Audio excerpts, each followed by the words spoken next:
Hello everyone, कैसे आप सब। आज हम अपनी trigonometry A to Z series का 7th क्वेश्चन कर रहे हैं।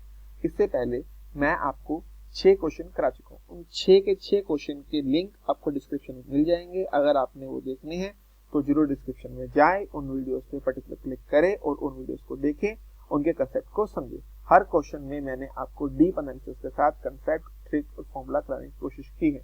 अगर आपको अच्छा लगे तो आप इन वीडियो सीरीज को जरूर देखें और क्या पता कि आपको ये समझ आ जाए और आपकी एग्जाम के लिए हेल्पफुल हो जाए। अब यहाँ पर मुझे दिया हुआ है sine theta is equal to 8/17, sine theta मुझे दिया हुआ है 8/17, tan अल्फा दिया हुआ है 15/8 और पता करना है कोस थीटा प्लस अल्फा। तो यहाँ पर सबसे पहले जो देखने वाली बात है वो ये है कि साइन थीटा मुझे 8/17 दिया है और tan अल्फा मुझे दिया है 15/8। तो क्या आपको साइन और tan की रेशियोज पता है क्या होती है? रेशियोज कैसे पता करते हैं? फॉर्मूला लगाते हैं, पंडित बद्री प्रसाद हर हर बोले सोना चांदी तोले, सोना चांदी तोले। तो साइन की रेशियो होती है परपेंडिकुलर अपॉन हाइपोटेन्यूज। तो ये मेरा क्या है? परपेंडिकुलर। ये मेरा क्या है? हाइपोटेन्यूज। ऐसे ही tan की रेशियो होती है परपेंडिकुलर अपॉन बेस, है ना। तो ये tan की रेशियो क्या है? ये मेरा है क्या? परपेंडिकुलर। ये है मेरा बेस। तो क्या मैं इसको एक डायग्राम में बना सकता हूँ? क्या मैं कोशिश कर सकता हूँ, क्या पता बन जाए और क्या पता ना बने, ठीक है ना। तो मैं सिर्फ कोशिश कर सकता हूँ। तो ये मेरा एक तरह का राइट एंगल ट्रायंगल है। राइट एंगल ट्रायंगल है तो यहाँ पे 90 डिग्री होगा, ऑब्वियस सी बात है। ये ए है, ये बी है, सी है। यहाँ मैं लिख देता हूँ A B C is a right angle triangle at B. Okay, तो यहाँ पर मैं अपने जो थीटा है ना उनको असाइन कर देता हूँ। तो यहाँ पर मैं मान लेता हूँ थीटा, यहाँ पे मैं मान लेता हूँ अल्फा। तो आपको पता है कि थीटा के जो सामने होता है वो परपेंडिकुलर, यहाँ पर इस एंगल के सामने क्या होता है? परपेंडिकुलर। ये तो मेरा ऑलवेज हाइपोटेन्यूस ही रहेगा। This side always remain hypotenuse because it is the longest side. तो हाइपोटेन्यूस मेरा कितना है? 70। तो ये साइड मेरी कितनी आ गई? 70 ऑटोमेटिकली। तो थीटा के सामने क्या होता है? परपेंडिकुलर। तो परपेंडिकुलर साइन के लिए परपेंडिकुलर कितना है? 8, है ना। और ऐसे ही इस एंगल की बात करूं, मैं अल्फा एंगल की बात करूं, if I talk about angle alpha, तो इसके सामने इसका क्या होगा? परपेंडिकुलर होगा। तो इसके सामने परपेंडिकुलर कितना आता है? 15। और इसके लिए बेस क्या है? ये, है ना। आया समझ? मुझे लगता है समझ आ गया है। तो इस तरह आपको ये चीज पता लगी है कि मैं क्या यहाँ पे कहना चाह रहा हूँ। तो आपको एक बात पता लगी है कि मुझे पता क्या करना था?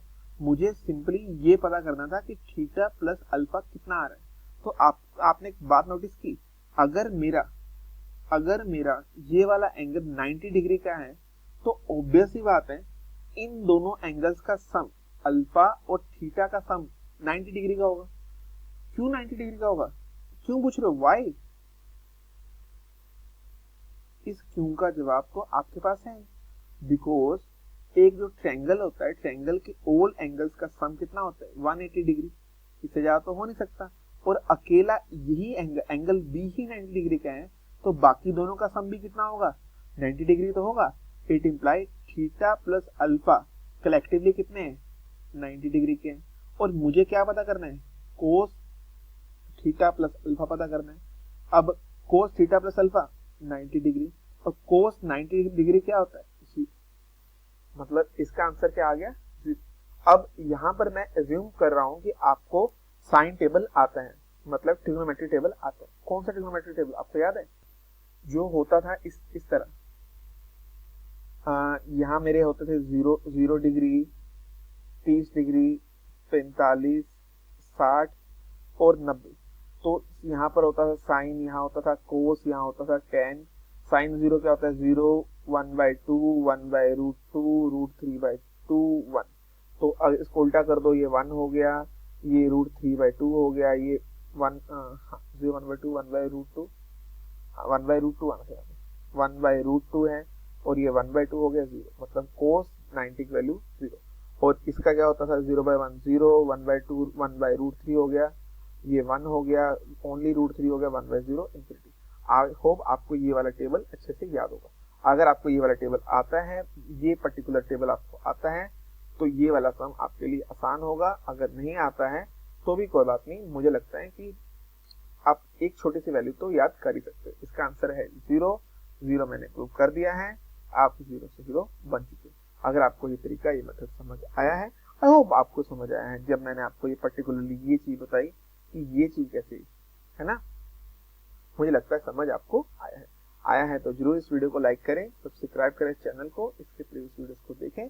अगला क्वेश्चन होमवर्क के लिए अगर आप लेना चाहे हो तो ले सकते हो। अगला क्वेश्चन है मेरा 8th क्वेश्चन, ये मेरा होमवर्क के लिए है। इस क्वेश्चन को करने की कोशिश करना, क्या पता आपसे सोल्व हो जाए, ना भी हो तो भी कोई बात नहीं, मैं तो कहीं कराने के लिए।